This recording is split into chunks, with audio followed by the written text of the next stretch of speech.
स्वागत है बच्चों आप सभी का अपनी इस मैथमेटिक्स ऑनलाइन क्लासेज में। जैसा कि हम लोग समाकलन के अनुप्रयोग 11वां चैप्टर जो है वो स्टार्ट कर चुके हैं, जिसमें मैंने आपको बेसिक क्लास और 11.1 एक्सरसाइज के 3 क्वेश्चन जो हैं वो कल कंप्लीट करवा दिए थे।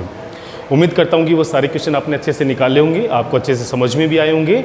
तो चलिए बच्चों अब बढ़ते हम लोग चौथे क्वेश्चन की तरफ। देखिए बच्चों यहाँ पे क्वेश्चन नंबर 4 दिया गया है कि वक्र y बराबर 2√x, x बराबर 0, x बराबर 1 से घिरे हुए क्षेत्र का क्षेत्रफल निकालना है। देखिए बच्चों आपको सबसे पहले पता होना चाहिए कि y बराबर 2√x जो है वो कौन से वक्र के समीकरण को इंडिकेट करता है।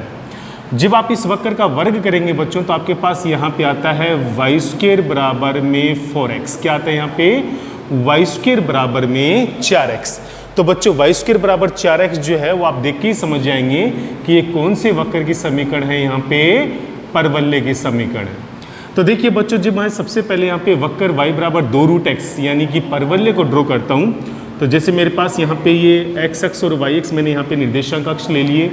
परवलय जो है वो y² बराबर 4x के रूप का है, अर्थात ये x अक्ष यानी कि धनात्मक x अक्ष के सापेक्ष सममित होगा। तो इस परवलय की खासियत क्या होगी बच्चों कि धनात्मक x अक्ष के सापेक्ष क्या होगा? सममित होगा। तो आपके सामने इस प्रकार का जो परवलय है वो देखने को मिलेगा। अब देखिए बच्चों यहाँ पे y बराबर 2√x की जो समीकरण आपको यहाँ पे दे रखी है, इसके दो मायने निकलते हैं बच्चों, आप इसको समझने का प्रयास कीजिए। सबसे पहले मैं आपको यहाँ पे बताता हूँ कि इसकी नाभि के निर्देशांक क्या होंगे। देखिए बच्चों अगर परवलय की समीकरण होती है y² बराबर 4ax, तो यहाँ पे नाभि के जो निर्देशांक हैं वो a0 होते हैं, परंतु यहाँ पर a के स्थान पे अगर मैं 1 पुट करता हूँ, अगर मैं a के स्थान पे 1 पुट करता हूं तो y² बराबर 4x बनता है। अर्थात मेरा कहने का मतलब ये है बच्चों कि इस समीकरण में जो नाभि के निर्देशांक होंगे वो 1 0 होंगे। क्या होंगे नाभि के निर्देशांक यहाँ पे? 1 0। तो देखिए बच्चों यहाँ पर जो रेखा है x बराबर 1 वो नाभि से होकर गुजरने वाली रेखा होगी, जिसको आप यहाँ पे नाभिलंब भी कह सकते हैं। आप इसको क्या कह सकते हैं? यहाँ पे नाभिलंब भी कह सकते हैं। तो देखिए बच्चों यहाँ पे वक्र की समीकरण से मैंने वक्र ड्रॉ कर दिया, x बराबर 1 वाली रेखा मैंने यहाँ पे ड्रॉ कर दी, x बराबर 0 बच्चों y अक्ष को बोलते हैं। तो देखिए बच्चों y अक्ष और x बराबर 1 के बीच में वक्र से घिरा हुआ जो क्षेत्रफल है वो आपके सामने इस छायांकित भाग से प्रदर्शित होगा। कौन से भाग से? छायांकित भाग से। अब देखिए बच्चों मैंने यहाँ पे इस पूरे पार्ट को जो है वो छायांकित नहीं किया, मैंने केवल यहाँ पे धनात्मक x अक्ष के ऊपर वाले पार्ट को जो है वो छायांकित किया है। इसका रीजन क्या है ये आप लोग ध्यान से समझेंगे। बच्चों अगर समीकरण दी होती y² बराबर 4x के रूप की, तब तो मुझे यहाँ पे पूरा पार्ट छायांकित करना पड़ता, परंतु परवलय की समीकरण y² बराबर 4x ना देकर y बराबर 2√x के रूप में दी गई है। तो इससे क्या मतलब निकलता है? y² बराबर 4x का जब बच्चों हम वर्ग मूल करते हैं तो यहाँ पर ये y बराबर ±2√x निकल के आता है। क्या निकल के आएगा? y बराबर ±2√x, यानी यहाँ से y का मान प्लस का 2√x भी आएगा और यहाँ से y का मान जो है वो माइनस का 2√x भी आएगा। बच्चों जब हम इसका निर्माण करते हैं इन दोनों ही वक्रों से, तो यहाँ पे y बराबर प्लस का 2√x जो होता है वो केवल धनात्मक पोर्शन का निर्माण करेगा और y बराबर माइनस का 2√x जो होता है वो ऋणात्मक पार्ट का यहाँ पे निर्माण करेगा, यानी जो हिस्सा x अक्ष के नीचे का है उसका निर्माण करता है। परंतु हमें केवल समीकरण यहाँ पे क्या दे रखी है? y बराबर प्लस का 2√x, इसलिए बच्चों हमें केवल x अक्ष से ऊपर के हिस्से को यहाँ पे छायांकित करना है, ना कि नीचे के हिस्से को। हाँ अगर समीकरण y² बराबर 4x होती तो यहाँ पर फिर ये दोनों ही समीकरण लागू हो जाती, तो यहाँ पे क्षेत्र भी x अक्ष से ऊपर और नीचे वाला दोनों आता। तो सममितता की वजह से मैं यहाँ पे एक पार्ट का क्षेत्रफल निकाल कर उसको 2 से गुणा कर देता। अब देखिए बच्चों मैं यहाँ पे इसको नोमिनेट कर देता हूँ OAB। तो देखिए बच्चों यहाँ पे मेरे पास केवल वक्र होगा OABO, इसी वक्र का मुझे इसी क्षेत्र का जो है वो क्षेत्रफल मुझे निकालना है। तो देखिए बच्चों यहाँ पे क्षेत्र OABO का क्षेत्रफल, तो देखिए बच्चों इसका क्षेत्रफल निकालने के लिए आपको यहाँ पे वही पट्टिका ड्रॉ करनी होगी। आपको यहाँ पे x अक्ष के सापेक्ष जो है वो लिमिट लेनी है, यहाँ पे ये फॉर्मेलिटी ही करनी होती है बच्चों पट्टिका के रूप में, और यहाँ पे आपको x अक्ष के सापेक्ष लिमिट लेनी है। लिमिट आप देख सकते हैं बच्चों 0 से 1 होगी, तो यहाँ पे लिमिट एक्स एक्स के रिस्पेक्ट में 0 से 1 आएगी। चूंकि लिमिट एक्स एक्स की है इसलिए यहाँ पे फॉर्मूला बनेगा y dx। और बच्चों इसको 2 से गुणा मत करना, क्यों? क्योंकि आपको केवल यहाँ पे एक्स एक्स से ऊपर का पार्ट चाहिए। अगर ये टोटल पोर्शन हमें निकालना होता तो फिर मैं यहाँ पर इसको किससे गुणा करता? 2 से। अब देखिए बच्चों यहाँ से y का मान कहाँ से निकालेंगे?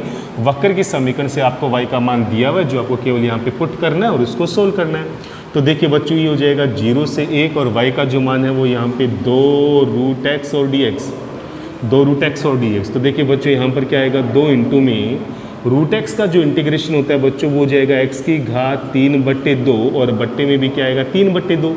जो 2 है वो चला जाएगा अंश में, और यहाँ पर लिमिट जो है बच्चों वो अप्लाई रहेगी 0 से 1। अब देखिए बच्चों 2/3 अच्छा राशि है वो बाहर आएगा, तो ये हो जाएगा 2 दूआ 4/3 और यहाँ पर अंदर रहेगा x की घात 3/2, लिमिट है 0 से 1। और जब लिमिट अप्लाई करेंगे बच्चों तो यहाँ पर आएगा आपके पास 1 माइनस 0, क्योंकि 1 की घात 3/2 1 होती है।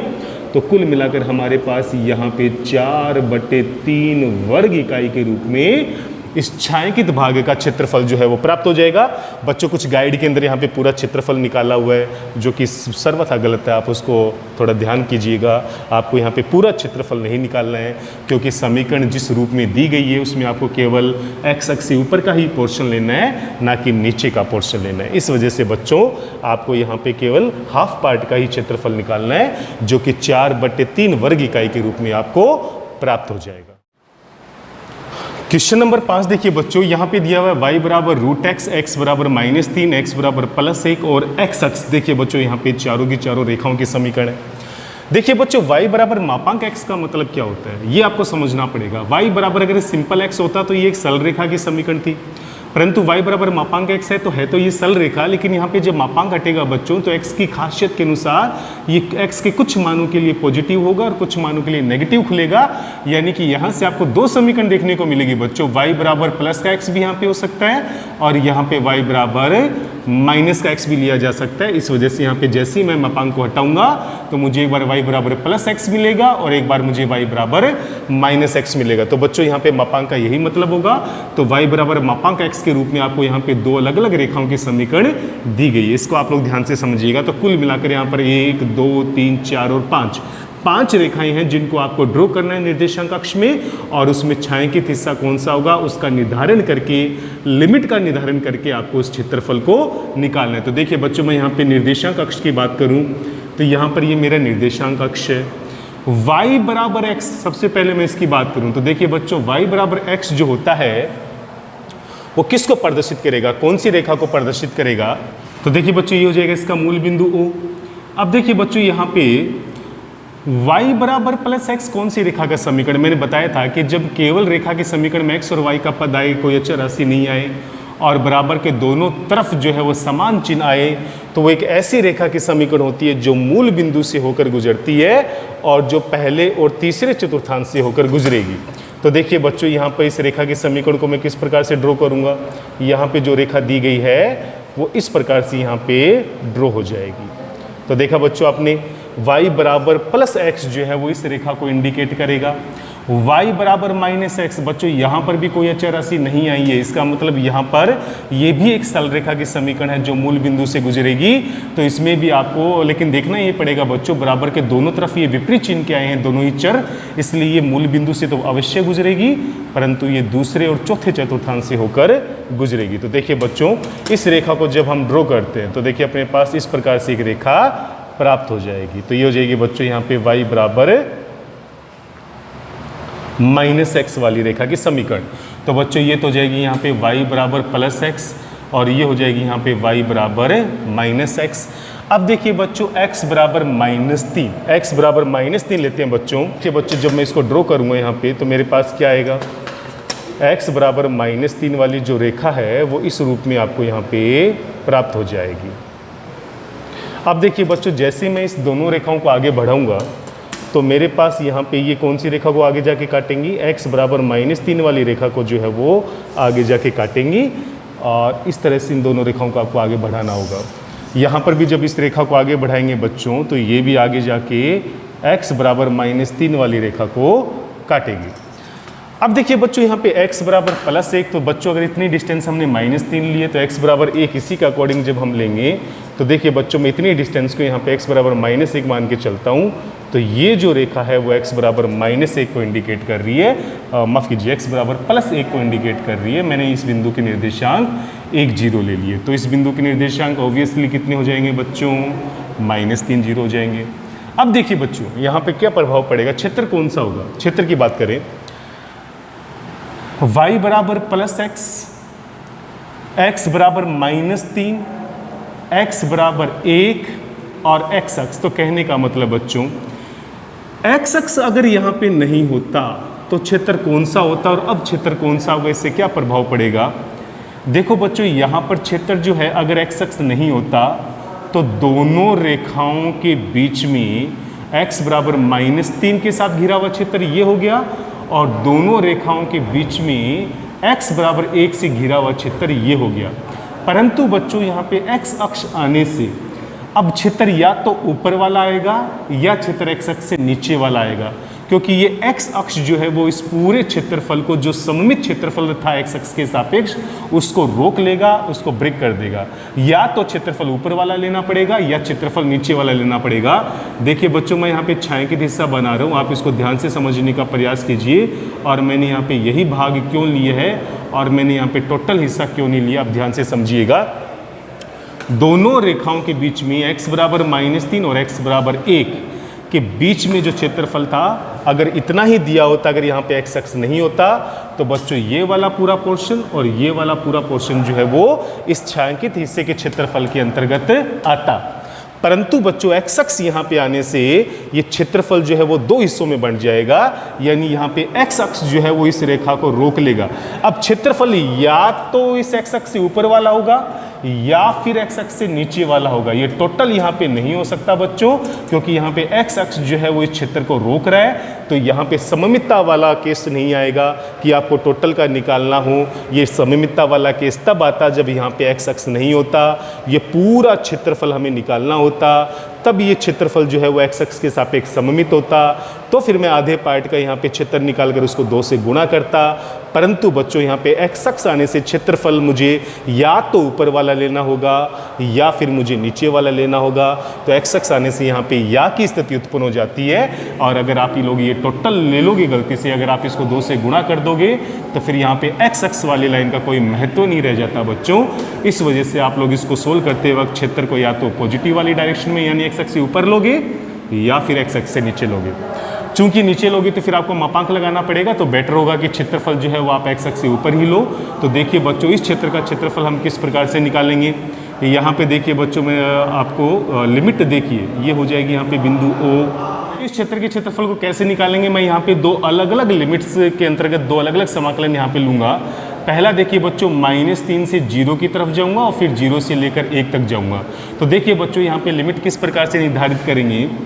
-3 से अभिष्ट क्षेत्र का क्षेत्रफल क्या होगा बच्चों, यहाँ पे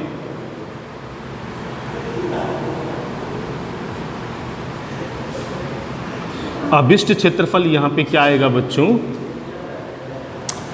-3 से 0 y dx, क्योंकि हमने लिमिट यहाँ पे x अक्ष के सापेक्ष ली है, और प्लस में यहाँ पे देखिए बच्चों 0 से लेकर +1 तक, और यहाँ पर भी फॉर्मूला y dx लगेगा। लेकिन बच्चों यहाँ पर जो y का मान है वो कौन सी रेखा के समीकरण से लेना है, y बराबर x से। तो आप यहाँ पे ये डिस्क्रिप्शन भी यहाँ पे साथ साथ में डाल सकते हो, और यहाँ पे जो y लेना है बच्चों वो y बराबर -x की समीकरण से आपको लेना पड़ेगा। तो आप यहाँ पे ये डिस्क्रिप्शन भी डाल सकते हो, क्योंकि -3 से 0 के अंतर्गत यहाँ पे कौन सी रेखा आ रही है, y बराबर -x वाली रेखा आ रही है। तो यहाँ पे जो y का मान आएगा वो y बराबर -x से लेना होगा, और यहाँ पर जो y आएगा वो y बराबर +x की समीकरण से लेना होगा। अब देखिए बच्चों सिंपल से यहाँ पे कैलकुलेशन आएगी। तो देखिए बच्चों ये हो जाएगा यहाँ पे -3 से 0, y बराबर y के स्थान पे y बराबर -x रखेंगे तो माइनस आएगा बाहर, यहाँ पे आएगा केवल x dx। प्लस में यहाँ पे देखिए बच्चों 0 से 1 लिमिट के साथ y का मान y बराबर x से रखेंगे, यानी कि x रखेंगे तो अपने पास यहाँ पे x dx आएगा। अब देखिए बच्चों हम इसका इंटीग्रेशन करते हैं, लेकिन बच्चों इस माइनस को हटाने के लिए लिमिट को मैं यहाँ पे 0 से -3 में भी कन्वर्ट कर सकता हूँ। तो देखिए बच्चों, इस माइनस को हटाने के लिए लिमिट को आप इंटरचेंज कर दीजिए। गुणधर्म के अनुसार जब भी लिमिट इंटरचेंज होती है तो बाहर माइनस का साइन आता है। चूंकि एक माइनस पहले है तो माइनस माइनस प्लस हो जाएगा। यहाँ पर आएगा आपके पास x dx, और इसमें अभी कोई परिवर्तन नहीं करेंगे, 0 से 1 और x dx। अब देखिए बच्चों, हम इनका इंटीग्रेशन करेंगे, काफ़ी आसान इनका इंटीग्रेशन रहेगा। x का समाकलन हो जाएगा बच्चों x²/2, और लिमिट है यहाँ पे 0 से -3, और इसी प्रकार आगे वाले x का इंटीग्रेशन भी x²/2 हमें प्राप्त होगा। लिमिट है यहाँ पे 0 से 1। अब देखिए बच्चों, जैसे ही मैं यहाँ पे x बराबर -3 की लिमिट लगाऊंगा तो ये हो जाएगा यहाँ पे 9/2। अपर लिमिट 0 लगाने पे ये 0 हो जाएगा, और लोअर लिमिट 0 लगाएंगे तो ये 0 हो जाएगा। और इसी प्रकार बच्चों, यहाँ पे जब x बराबर 1 रखेंगे तो ये हो जाएगा यहाँ पर 1/2, और लोअर लिमिट 0 लगाने पर ये भी 0 हो जाएगा। कुल मिलाकर ये आएगा 10/2, यानी कि 5 वर्ग इकाई। तो बच्चों, आपने देखा होगा यहाँ पे इसका जो क्षेत्रफल है वो कितना आ जाएगा यहाँ पे 5 वर्ग इकाई। बच्चों, आप इसके नीचे का क्षेत्रफल भी ले सकते हैं, लेकिन अगर आप नीचे का क्षेत्रफल लेंगे तो आपको यहाँ पे निश्चित तौर पे किसका सिंबल लगाना पड़ेगा, मापांक का साइन लगाना पड़ेगा इंटीग्रेशन के साथ साथ, क्योंकि वो वैल्यू नेगेटिव आएगी। इस वजह से उसको पॉजिटिव बनाने के लिए आपको साथ में ही मापांक का चिन्ह लगाना पड़ेगा। तो देखा बच्चों, किस प्रकार से y बराबर मापांक x से 2 रेखाएं हमें प्राप्त हुई। दोनों रेखाओं को ड्रॉ किया, x बराबर -3, x बराबर +1, इन सबको ड्रॉ किया। अगर केवल इतना ही दिया होता, x अक्ष नहीं होता बच्चों, तो हम इस पूरे पोर्शन को लेते क्षेत्र के अंतर्गत, परंतु x अक्ष आने से क्षेत्र 2 भागों में विभाजित हो जाता है। यानी उसमें या की स्थिति उत्पन्न हो जाती है कि या तो x अक्ष से ऊपर वाला लेंगे या फिर x अक्ष से नीचे वाला लेंगे, क्योंकि x अक्ष से घिरे हुए क्षेत्र का क्षेत्रफल चाहिए। अगर आप ये टोटल लेते हो तो उसमें फिर x अक्ष की कोई महत्व नहीं रह जाता है, उसका कोई मतलब नहीं रह जाता है बच्चों। इसलिए क्षेत्रफल चाहे ऊपर हो चाहे नीचे हो, अपना जो अल्टीमेट सॉल्यूशन आएगा वो कितना आएगा, 5 वर्ग इकाई। क्वेश्चन नंबर 6 देखिए बच्चों, आपको यहाँ पे वक्र दिया गया है x² बराबर 4ay, और इस वक्र के समीकरण को देखकर आपको ये पता लगाना है कि ये जो वक्र है वो कौन से वक्र को यहाँ पे इंडिकेट कर रहा है। तो ये इंडिकेट कर रहा है यहाँ पे परवलय को। किसको इंडिकेट कर रहा है यहाँ पे, ये परवलय को।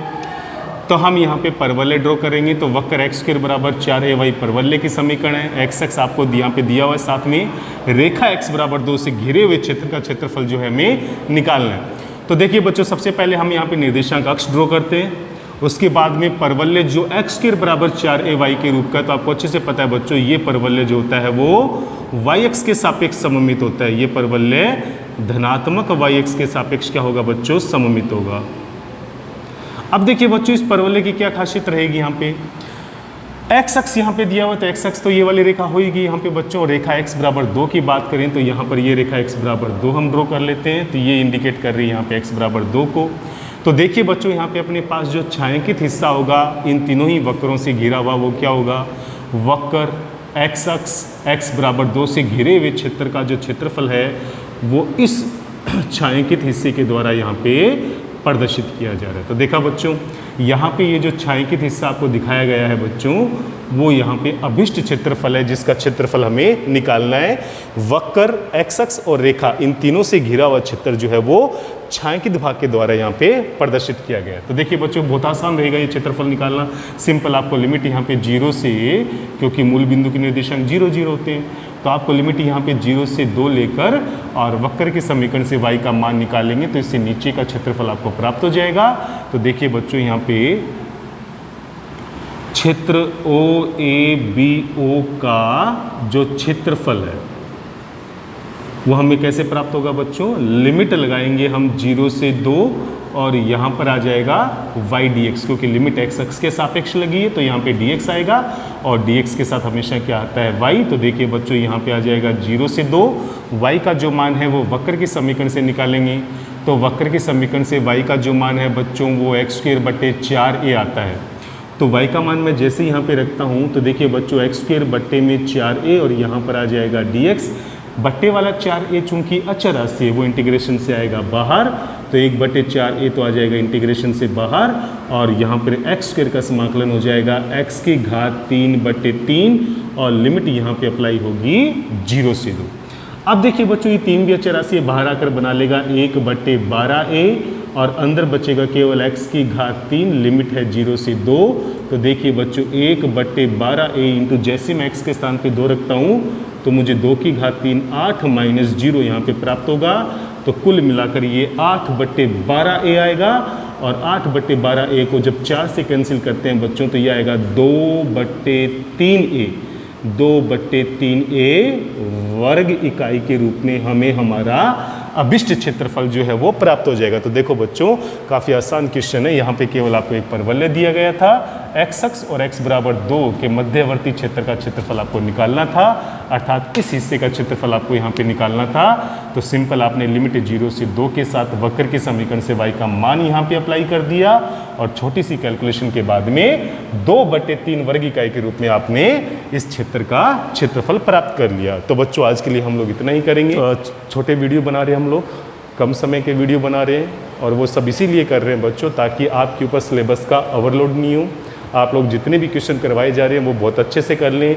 गति हम लोग धीरे धीरे बढ़ा देंगे। पहले आप अपने पीछे के सारे पार्ट को कवर कर लें ताकि आगे आपको किसी भी प्रकार से दिक्कत नहीं आए। इसलिए हम लोग यहाँ पे छोटे वीडियोस बना रहे हैं और वो इसी उम्मीद के साथ बना रहे हैं कि आप लोग पीछे का सारा जो है वो जल्दी से कवर कर लीजिए। ऐसी प्रक्रिया 2-4 दिन चलेगी और तब तक आप लोग हमारे साथ आने का प्रयास कीजिए और उसके बाद हम लोग गति बढ़ा देंगे। यहाँ तक किसी भी बच्चे को कोई भी दिक्कत आई हो तो आप मुझसे ज़रूर पूछिएगा और इसी तरह से मेहनत और लगन के साथ लगे रहिए। जय हिंद, जय भारत।